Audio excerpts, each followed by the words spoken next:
Hello, everyone, and welcome to Talk About It Tuesday, our interview segment where we ask cheesy questions of artists. And my name is Angelica with This is Improv. Today we have a very special guest, Joe Ferrarelli. Hi, Joe. Hi, Angelica. Wow. Very special. That is a lot to live up to. I had the honor of seeing you up close and personal on the stage many a time. Yeah. Do you want to elaborate on that for your audience? Because it's great. I was your summer camp counselor. I am old. Joe was my camp counselor. So I was like this puny kid and he was like, high schooler. I had just gone to Catholic school for high school. You were kind of in the Catholic school system, right?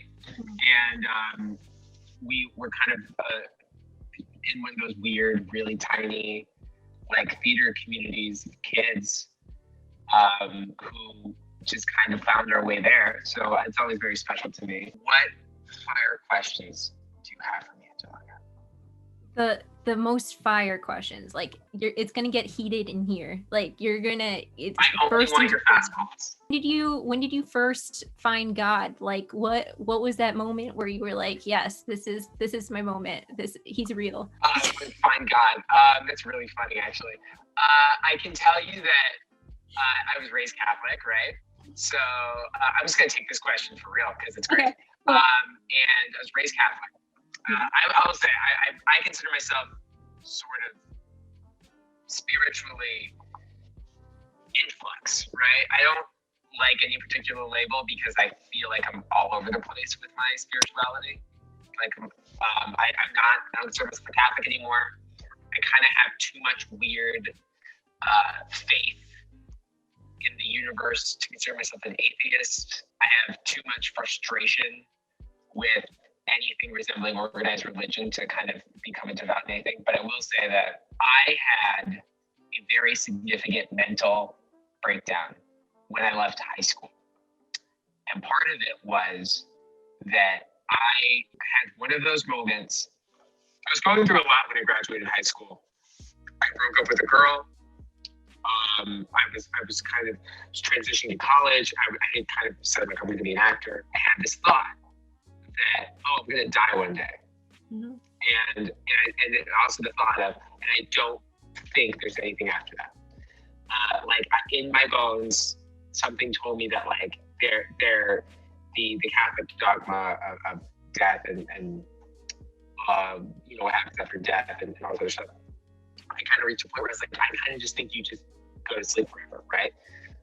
This is so dark. I promise it's not going to be this dark the whole time. But no judgment. Yeah, we can just stay in the dark. Yeah. I had this thought, and it kind of put me in this really crazy place of existential dread. I kind of walked through the world, and it didn't feel real. Everything, it kind of felt like something broke. And that was a significant moment for me because it sort of set me on a new course. Mm-hmm. But essentially, what it came to, it actually was when I was listening to a podcast and somebody quoted John Barton. John Barton, for anyone who doesn't know, used to be the head of the RSC. If you've ever seen the great PBS show, it aired on the PBS here in America, called Playing Shakespeare. You'll see some of the titans of British theater, like Ewan Callum, Patrick Stewart, all these people, do Shakespeare with John Barton. Very influential. And it kind of is this very sacred thing. And he is this very sacred man. He passed away not too long ago. Someone relayed a quote to him. I'm going to butcher it, but it was going to be like, the only thing that's worth making art about is time. Or like, that's the only thing we worth talking about because it's the only thing that matters. The exact quote is much more succinct and beautiful. But that idea and our time, that's really the kind of the root of everything. It set me on this course in a lot of ways, some negative, I kind of, now I have a lot less patience than I ever thought I did, or impatience is something I have to reckon with, right? Because I always feel like in a rush. I moved to LA, I live in LA. I don't know if you mentioned that wrong thing. I moved to LA 6 months ago. And it like within month 2 or 3, I was like losing my mind. Obviously, we're in the middle of a pandemic, but there was just something about like where I was in my life and kind of feeling like I wasn't where I was supposed to be. So it's like that's a negative way. But the positive thing is also recognizing that, time is of the essence. When you look at the world and you think of like, okay, when they start talking about like carbon neutrality and like everyone's like setting these goals like 2035, 20 this, 20, and you're just like, we got to move quicker. That's in your mind. And then it also helps you view a play differently, right? Or your time. You become, I feel like I become really much more sacred now about when you're in something for a temporary amount of time. One of the cool things about being an actor, I find, is that you kind of do get to just you get a job for a little bit, right?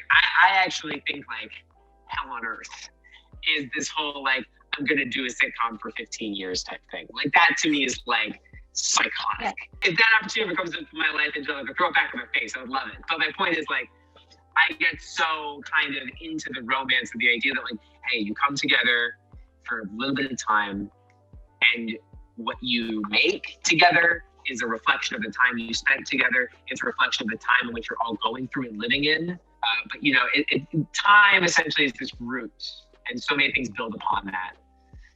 And that is, to me, that was a profound moment. So if I found a God, the God is time, and I'm wrestling with her all the time. I hear that a lot from actors, and because it's this intense feeling too when you're in a show and you just leave it all out. It's that vulnerability with your cast, and that time is so special, and it's gone. And I feel like we do go through roller coasters too, like roller coasters of emotion, because we're in it, and then like then what? You fall down, you go down that steep drop, and then it's nothing. Like nothing happened to you.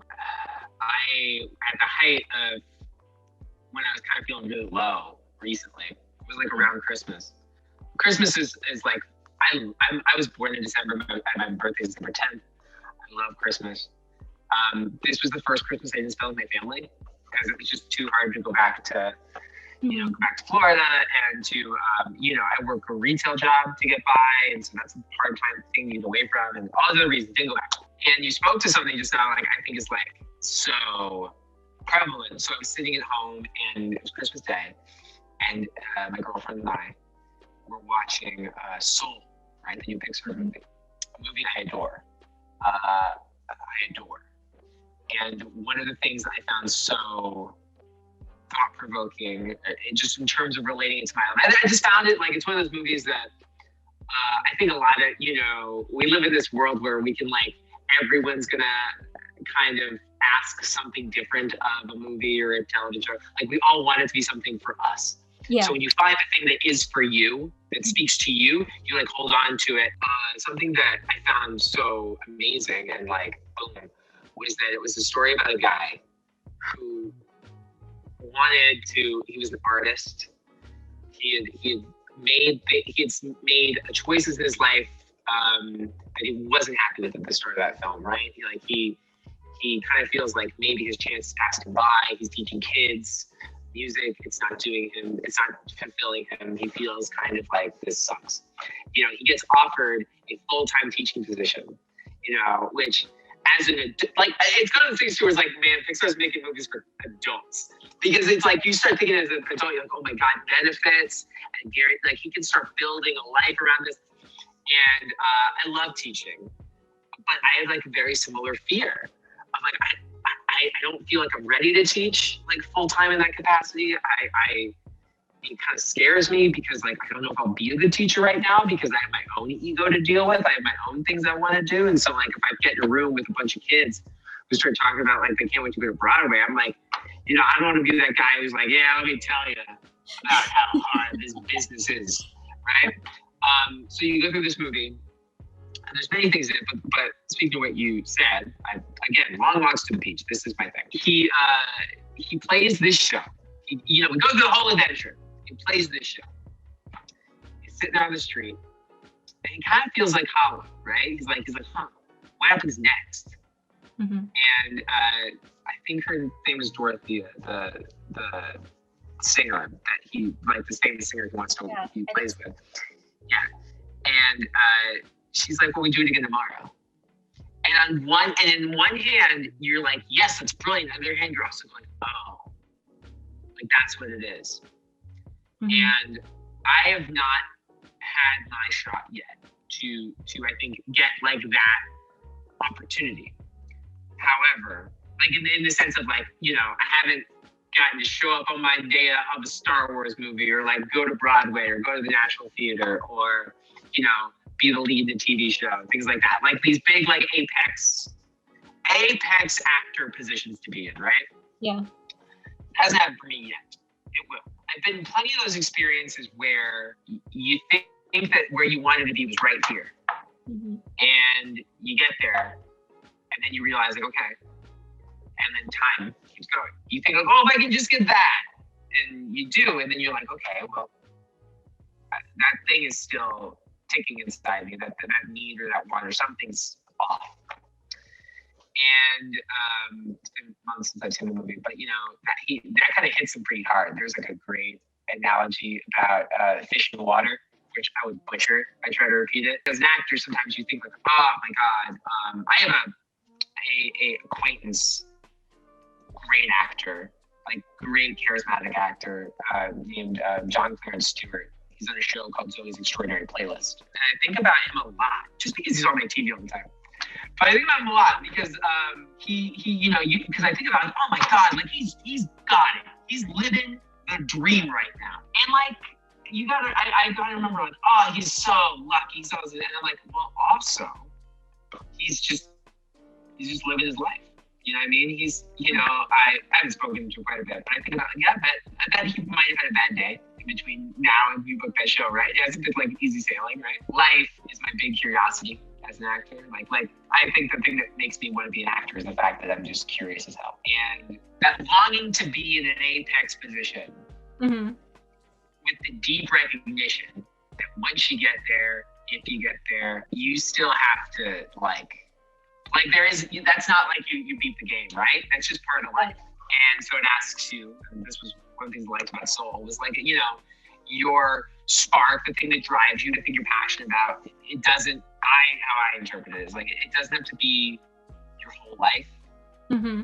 It's not your purpose. It's this very kind of galaxy brained take for us. That like, the purpose of your life is to live, to share, to be in existence. The spark is just part of what makes you you. And so sometimes I think about how like I'm on the furthest back foot I've been in a long time as an actor, where I don't really know what's next. I don't know the next time I'm gonna get on stage. I don't know, I don't know who's gonna pop up in my sphere. But that kind of subtle reminder, mm-hmm. even if I spend the whole day inside watching television, playing with my dog, like I'm not wasting life. I could be like, this is kind of like not my idea of a great day, but I'm here and acting and storytelling and playing pretend and performing, entertaining. That's all just kind of the sauce. It's not my reason to live. It just makes living so much more exciting. Something about our generation, because I understand exactly what, obviously I'm not you. I'm not in your place exactly. But I understand exactly. I felt the same thing, and I watched it Christmas Day too. And it was this aha moment that I think so many of us need, because we want to have that purpose, and we we kill ourselves over that purpose. And, it's this thing of like, especially being a person in I always like to frame it as like in America, mm-hmm. In the United States, because by drilling down and making it more specific to our experience, mm-hmm. we're kind of like able to like maybe peel it back a little more. And like, okay, so what about being from here makes us feel this way, right? Mm-hmm. And I think it's like, this is not an awesome time or country to be an artist. in the sense of it's really hard. It's really hard for us because we live in kind of a society that prizes work, prizes, a kind of what you can do on your own. And that's kind of antithetical to a lot of things, right? It's antithetical to sometimes you need to not do anything for a while to generate the great ideas or to recharge or to live. Going alone is kind of this insane idea, of no one goes it alone. This system we made in this, and it speaks to us this way, and sort of I just want to go live. And, it's that kind of, it's a lot of mishmash of ideas, but I think that's the kind of the weird thing to navigate, right? Is navigating all these things. And yet, you look at that and you're kind of well, there's some element of this that's really pure, in my opinion, because it is hard. And I didn't come from any sort of connection in life. My mother is a postal worker. My father is he's a mall cop, Yeah.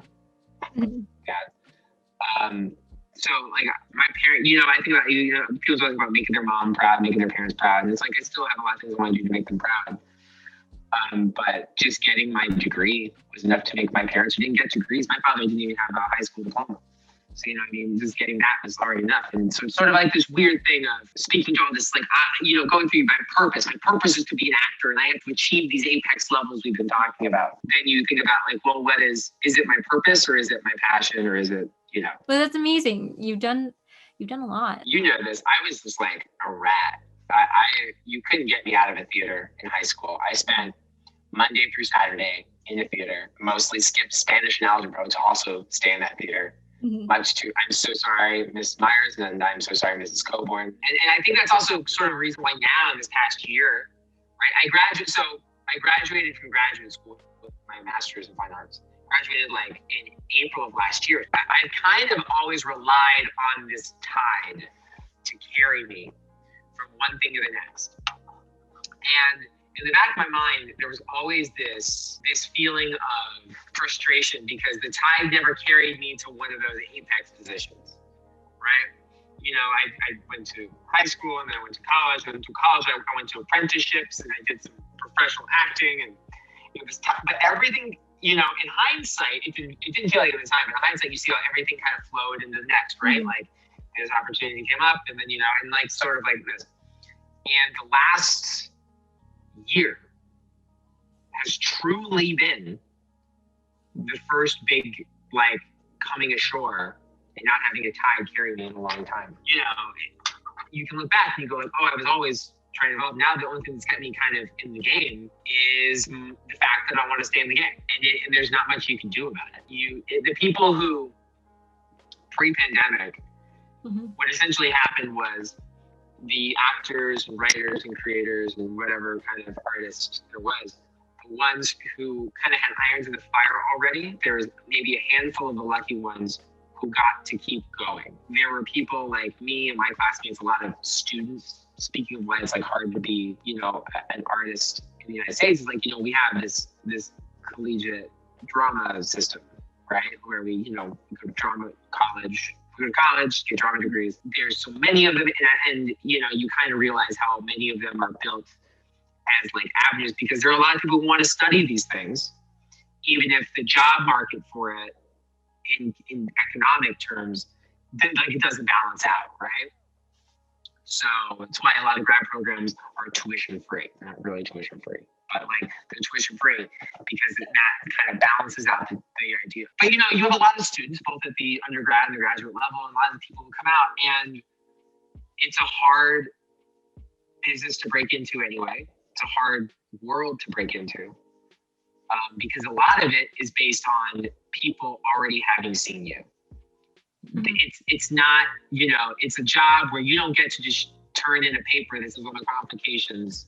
Do an interview and oh, you got the job. It's not that. 80% of the time, people have to watch you audition, and then they have to like it, and then and then there has to be a lot of approval processes, and that's at the regional theater level. Then you start getting into film and television, and then there's a bunch of people who have a lot of competing interests. As an actor, you're at you're at crossroads. You know, you could give a great audition. The producers like you, director like you, and all the way up, and you go into a screen test with network execs, and they're like, nah, I'm just not feeling it.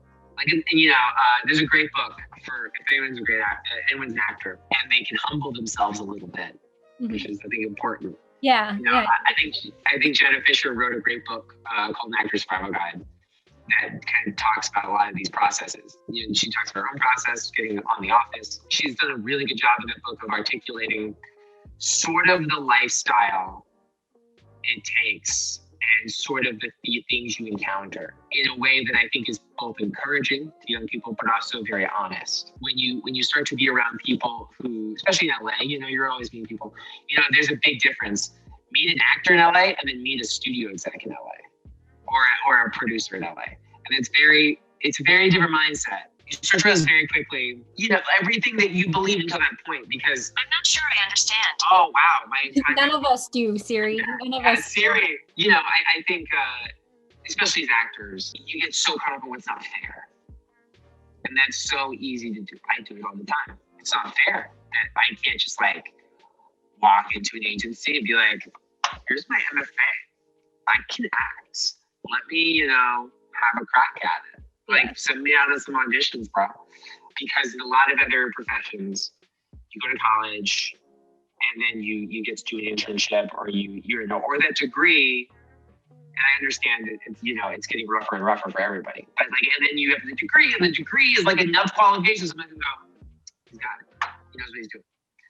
Acting is a really weird profession because you can go through all of that, and maybe it'll matter. Maybe you'll get lucky, and someone will be like, I have a commercial agent here in LA, and I had not even my M.F.A, it was my B.F.A that they were like, okay, we can, I got some confidence that you can do something for me.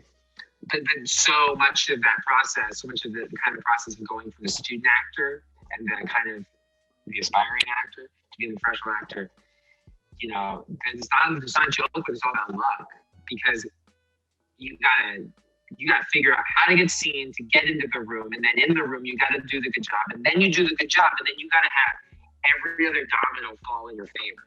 It sounds crazy. It sounds insane. Because it is. It's insane. I would love to give you some it is. I was gonna say, I would love to say it's not. I would love to say but you have some faith. No, it is. Anyone who tells you different is they're working for the man and they're a sleeper agent and don't trust them. Cool. Don't trust anyone. Don't trust anyone who tells you anything other than easy and anything other than insane. We've been talking about what you're doing now, and with soul and finding your purpose and thinking that you have a purpose, but it's really your spark. When did you find that theater or acting or television was your spark? Yeah, so when I think for my entire life, I've loved the movies, right? Mm-hmm. I grew up in Florida, so there was a lot of theater to go to, so I think the movies, right? Movies were always my main outlet of imagination and fascination. I was born in 1991, and so what? Can you say that louder? In 1991. So therefore, I come at this really interesting nexus of time for movies and where we are now with movies, because when I was a kid, something like Star Wars was gospel truth already, and something like Back to the Future was gospel truth. So those sort of 80s blockbusters that become really your first introduction to all that stuff, was already a thing. And so what sort of caught my attention about movies was how they were made. So the first thing that I would get so excited about was behind the scenes stuff. And this is also when it was we had YouTube, things like that. So, DVD extras, when that became a thing, it was wild. It was crazy. I remember when VHSs would have versions of them would have the documentary stuff, behind the scenes stuff, at the end of the video. You watch all the way through, and then at the end, that was cool. It's whoa, So then DVDs came out, and that was and commentaries, and so I got really invested in that. I would love to say that it was like X movie or Z movie. I always credit Jurassic Park as the movie that captured my imagination and thought like I wanted to work in movies. I wanted to work in like make believe because it was.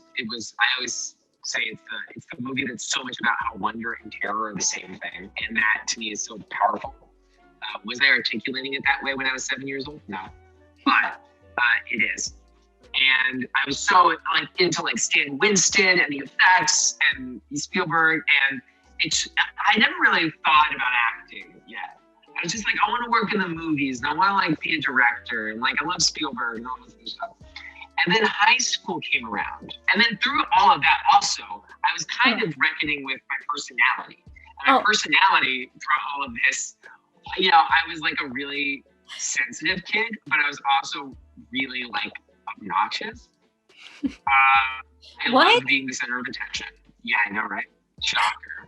I loved this is one thing I always remember is like I would go on vacation with my grandparents, and because we didn't have a lot of money or whatever, but we lived in Florida, the easy thing to do when you live in Florida and you're a kid is you go to Orlando and you go to theme parks, right? I know for like a lot of people in other parts of the United States, that's like, okay. But like in Florida, it kind of made it like the budget vacation destination in terms of like things you could do, right? Yeah. So I would go to Orlando with my family and my grandparents specifically, and we'd be at these hotels. And I always remember there was one hotel that had like a karaoke bar. When I was too young to really understand a karaoke bar, and I was not a singer. I had no interest in singing, but I love doing karaoke. And like I was able to reckon later that it's like, it's because I like being on stage. I like being around people, and I like being seen. Mm-hmm. So that and this love of movies, this love of things, they kind of come together right before I started high school, and I kind of get interested in the idea of like being an actor. And there's the play, and I auditioned for the play, and I'm awful. Like me and everyone involved talk about it to this day. Like it was terrible. For where I ended up, it was like, oh my God, like, I was doing the thing, like I'm reading the page, like all of my things, I'm like looking down, I'm not saying, I'm not acting. I'm just like, oh God, and like I'm hiding on stage. This was for a production of Must Stop by William Inge. Very famous play. Very famous in the high school repertoire. Mm-hmm. So I don't even remember what role I was reading for it. And I was also like kind of going through the awkward phase of, I was kind of chubby. I was kind of shy. Yeah, I was getting to the point where I was like kind of shy because I was chubby and I was starting to like girls. And therefore those two things coming together make me feel subconscious and like I was more easily embarrassed. Mm-hmm.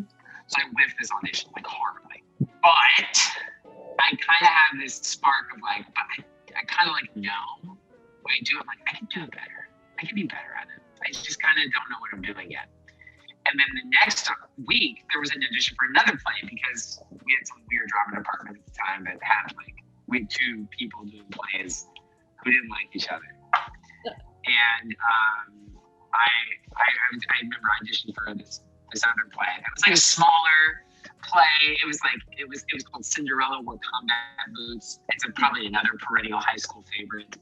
And it's just a Cinderella take with some dumb jokes. Yeah. I remember the drama teacher at the time, who I didn't end up liking in the long run, but I always credit him for this. He must have been desperate for somebody to come in and do the thing. Like he's like, I need like some people to come and do it.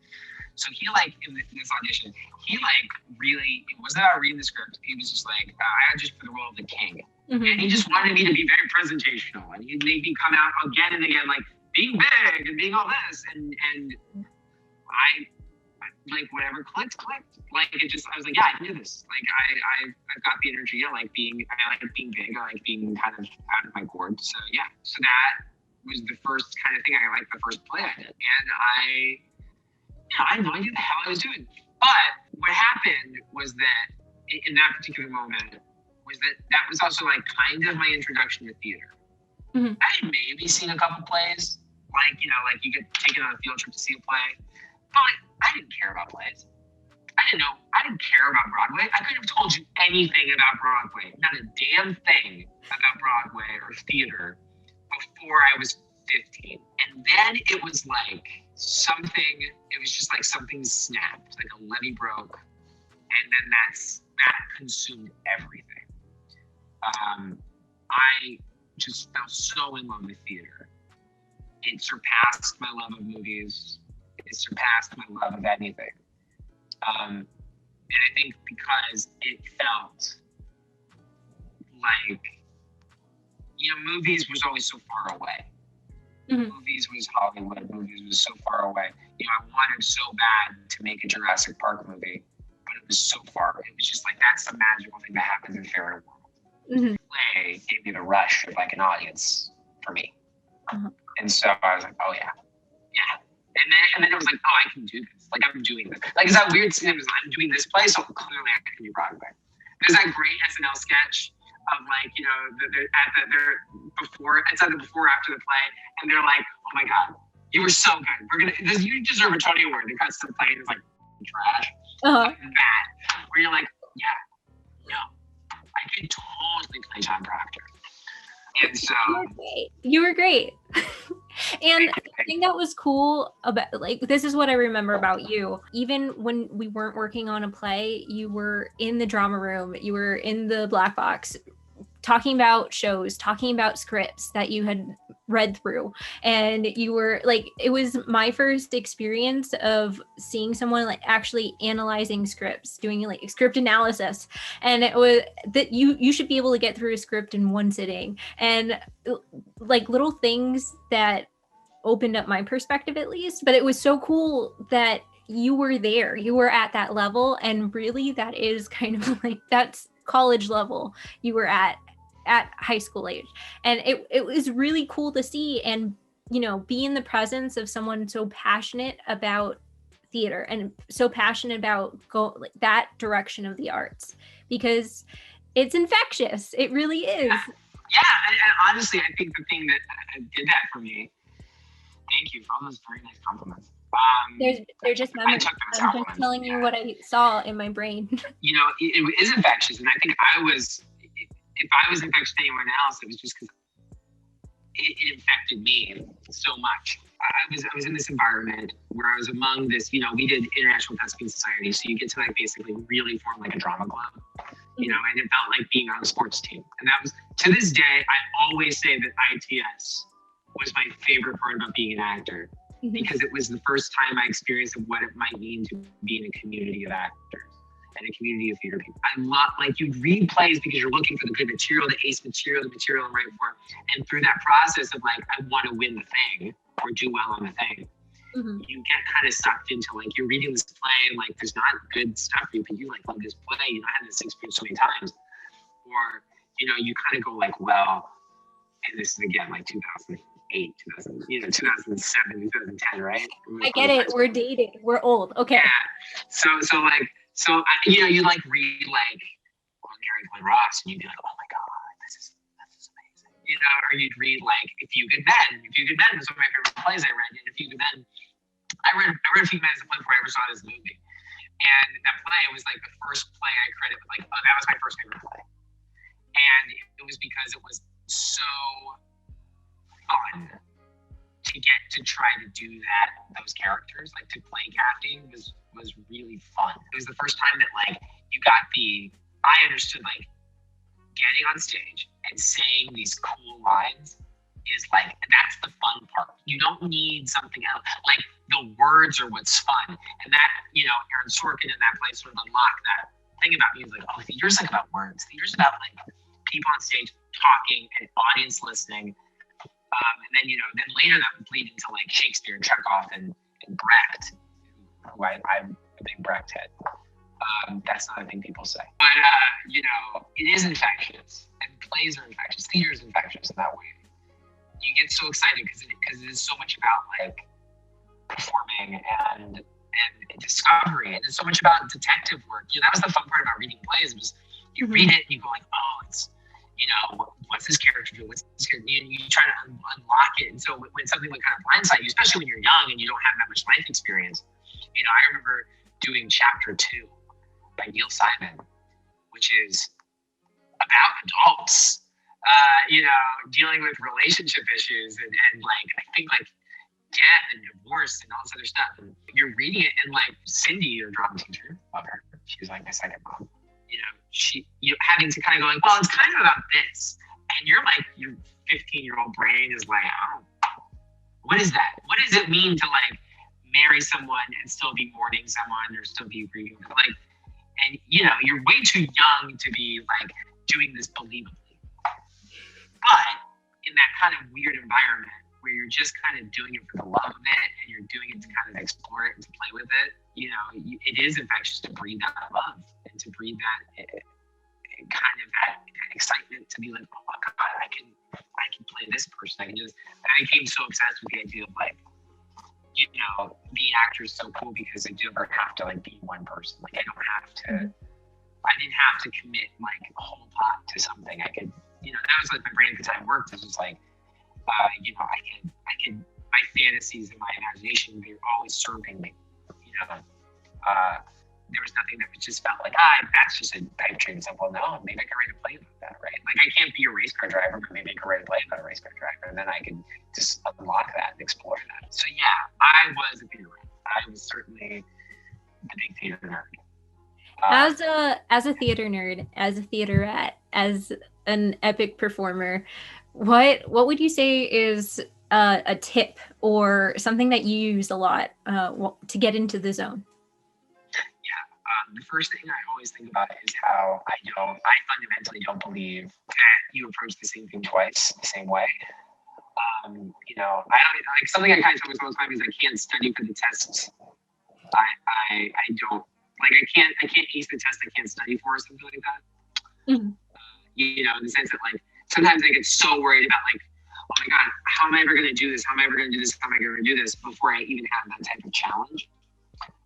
Like, oh my God, like if I got cast in something like where I had to do a lot of jujitsu, am I ready for that? And it's like, dude, you that's not on your table.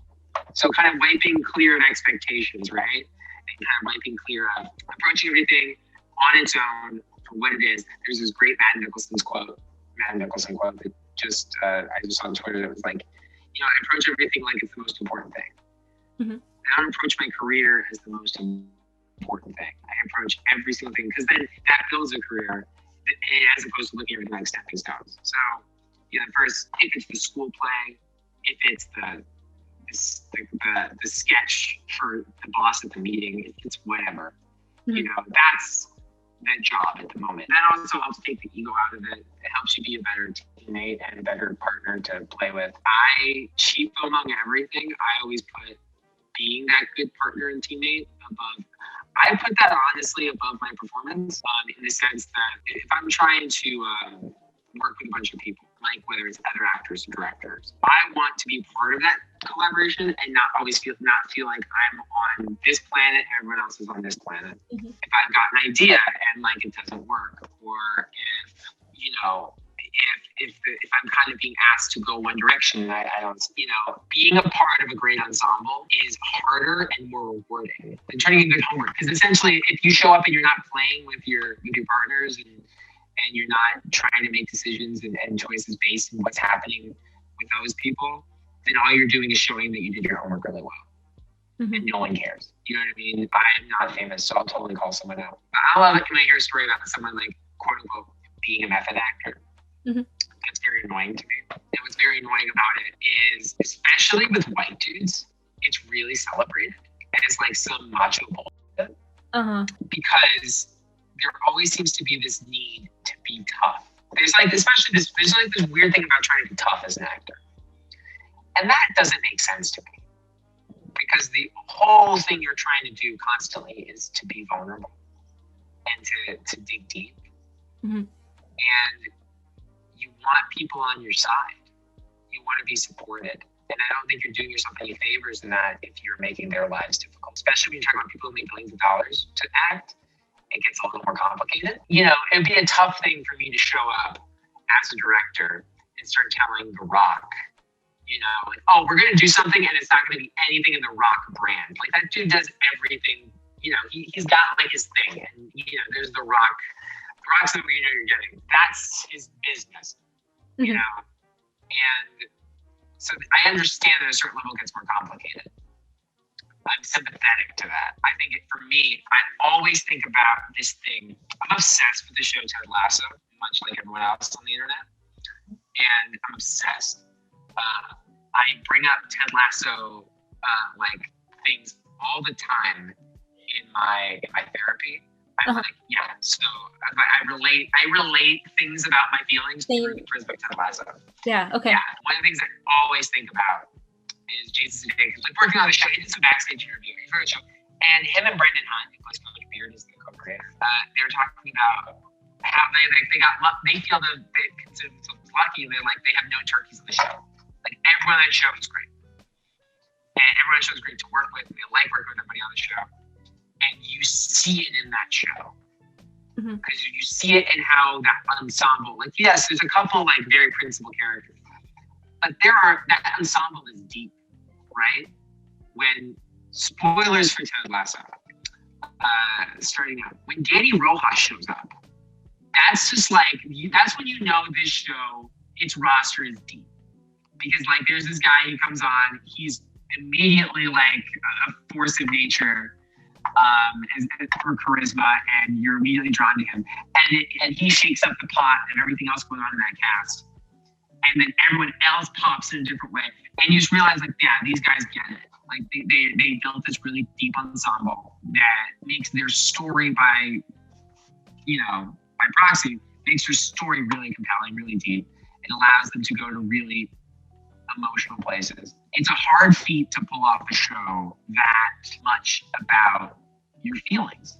And that much about positivity, and that much about, it's truly a feat. You know, by comparison, it's very easy to make a show or to tell stories about anti-heroes or about moral gray areas, because that stuff is more inherently compelling. That's more like, it's the car crash thing. It's like, it doesn't do a lot from about look at it, right? What they're able to do, I always find that pretty inspiring. So be like Ted Lasso is another tip that I have. That's the best quote. Talking about these tips, talking about all of your experiences, is there any way that the grander public can take a look at you? I've seen a lot of you, but what about everyone else? Like, is there anything that they can go to see anything that you've been in? Yeah. So right now, I'm working on a short film with a friend here in LA. That we're hoping to get made at a high enough level to bring to festivals. We've kind of recognized that there's a best way to honor ourselves and to honor our paths as actors and artists and things like that is to not wait around to get the thing, which is something that someone always tells you. And trust me, if you're that actor who's like, oh my God, I just, I don't know if I'm going to create my own work type. Buddy, am I the guy for you? I always struggle with that because it always feels like, oh, it's so hard. I gotta organize everything. I'm just an actor. But the reality is that we've kind of seriously undervalued and undermined what that means. Being an actor, you're on the ground. You're the one doing it. You have so much more insight into storytelling and into all the other things. And so what if you don't know a couple technical things? I'm not trying to undermine or devalue anyone who does those things. But, that stuff it's something you learn. It's something you learn.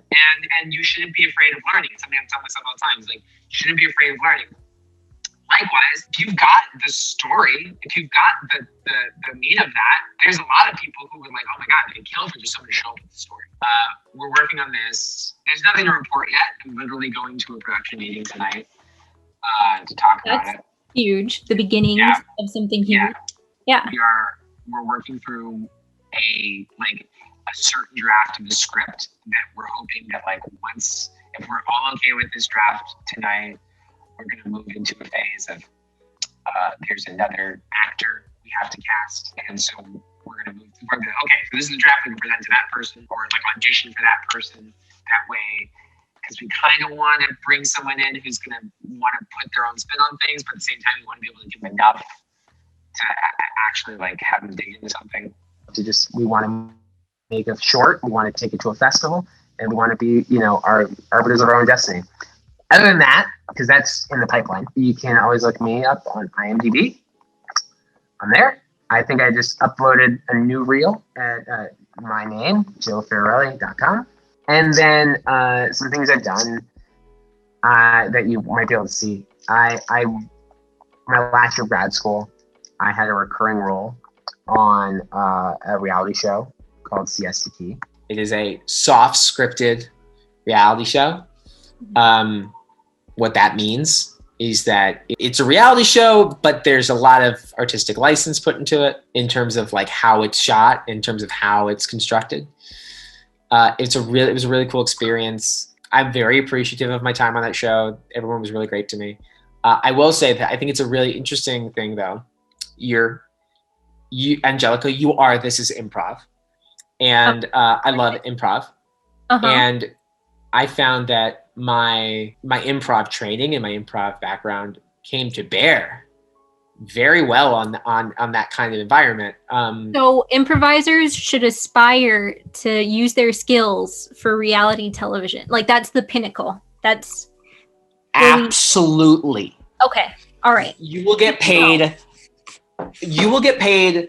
less money than doing improv in person. And that is what you should want. That's what I want. That's what I want. Yeah, it's really interesting. The way it works is that there's a person, there's a producer or script advisor who's kind of guiding what's happening in front of the camera, and so you have to be very attuned to that. They're guiding it for a variety of reasons. They're not making stuff up all the time. Sometimes it's just they kind of like, okay, this was a big one with me. You're kind of rambling. Go back to this, right? You're kind of getting off topic. Very common with me, you might have noticed. And that's always it was a really interesting thing. You kind of got to be in the moment. And there's this great Keegan-Michael Key quote that I love. He said, I think on the Sam Jones show, that improv is about backing up. Right? It's not, I'm making stuff up as I go along. It's backing up and going, oh, that's there. Oh, this is here. Oh, we're this. Oh, we're here. Which to me was like, I'm sure he took it from somewhere else because it's too genius to have existed in one person's brain. It feels like a lawful truth. And if he is, I owe him cheesecake because it's truly brilliant and changed my perspective on improv. Yeah, it's changed my perspective on improv completely. And I love, you've obviously seen Middleditch and Schwartz, right? Yeah. Okay. I am obsessed with that because to me, it is just like, there's no better. Like, there's nothing funnier. There's nothing purely, even if you're not into improv and you're just into theater, there's nothing as wonderful as that sort of athleticism, like acting athleticism of like, just going for broke in ways that are truly amazing. So, you can catch me, you can go watch those episodes. I believe you can see the episodes. I was on IMDb. It's not a lot. I think you can even just see the clips on IMDb. It wasn't a lot, but it was fun. Cool. If we want to perform improv, that's the best way to do it. Ooh, yes. Go to my Twitter, go to my Instagram. That's mostly what I'm doing. I'm living a life. And hopefully, something cool is around the corner. Cool. And you're all over the place. You're famous. So what is something that we wouldn't be able to tell about you just by looking at you or looking you up, which we all will? It's fine. Or looking me up. The moment you go to my Twitter, you're going to realize I'm obsessed with Formula One racing. It's a really weird thing because just because like, I'm not like a car guy. I'm not a sports guy really. And yet somehow I've become this person. So it's just one of those weird things about getting old. So I'm a big Formula One fan, huge Formula One fan. I am also a huge nerd. Star Wars is very near and dear to me. It means a lot to me because it's like this binding fabric between me and my uncle. And my uncle and I, like, if anything, like when I was talking about the movies that were like Bible sacrosanct when I was a kid, like he really introduced me to that. Like my uncle really gave me, kind of started me on that path, because, you know, my parents would work, he would babysit me, and we'd watch movies. And so I saw the Indiana Jones films and Star Wars, and these films that just are destined to capture your imagination. But on top of that, I would see things like MASH and, Seinfeld and, that kind of television that really celebrated comedy and celebrated MASH especially. I kind of think about the things I'm interested in all the time, and I love like something that's really funny and really serious at the same time, and like really just goes back and forth. And I realize like MASH is influential in that. So I love all that. Is there anything you wouldn't know about me? You just lay it all out in social, I guess. Yeah, I spend way too much time on Twitter. I like the sound of my own voice, even when I'm typing it. It's terrible. Twitter's entertaining. Yeah. Yeah. My quarantine like new hobby was I got really into photography and videography. And that was because I kind of stumbled upon the photography YouTube. So like I'm a big fan of guys like Peter McKinnon and Maddie Habuya, and like the stuff there, and Casey Neistat, and like that kind of approach to filmmaking and storytelling is really interesting, and I feel like doesn't get enough credit for being as artistic as it is, which is a whole other topic. So I really actually, as much as I am very vocal about how much I find the internet an awful, terrible place of evil things, I'm a big fan of some of the people who do stuff on it. I love chocolate. I'm a huge chocolate addict. That is unfortunate. What kind of chocolate? Like, are you a white chocolate, milk chocolate, dark chocolate? How much of a percentage? Okay. All right. Here's the thing. We're getting deep. This is the deep stuff. I would have, I think that like there's milk chocolate, and milk chocolate can be delicious and tasty. I feel like the moment you give yourself over and you realize dark chocolate's the way to go, much like the discovery of the importance and relevance of time, dark chocolate becomes another god in your sky. So I would say that I got started real young. I was experimenting with that Hershey Special Dark. And then in the 90s, early 2000s, there was this thing, I don't know if anyone remembers it, that was chocolate oranges. Does anybody remember this? I don't know if you do, but it was like a little chocolate ball shaped like an orange, and you'd actually like have to break it, and it would break apart, and it would look like an orange, and it was orange infused chocolate. That was my introduction to like, chocolate can be weird. And then I was like, oh my God. So my entire life, chocolate is my favorite flavor. It's my favorite taste. I am obsessed, but dark chocolate, I'm a dark chocolate guy. I choose dark chocolate every time it's available to me. I kind of count, like, this is going to maybe be offensive to some purists, I count fudge in the dark chocolate spectrum. What? Marshmallows and fudge? Are you sure? Yeah. Okay. I count it in the dark chocolate spectrum. So I'm a big fudge guy. Like if I hear the words brownie or fudge, my answers are yes and yes. Okay. So yeah, I love chocolate. Yeah. Another awful habit I picked up in graduate school was that I didn't drink coffee until I got to grad school. And now I think as obsessed with coffee as I am with chocolate.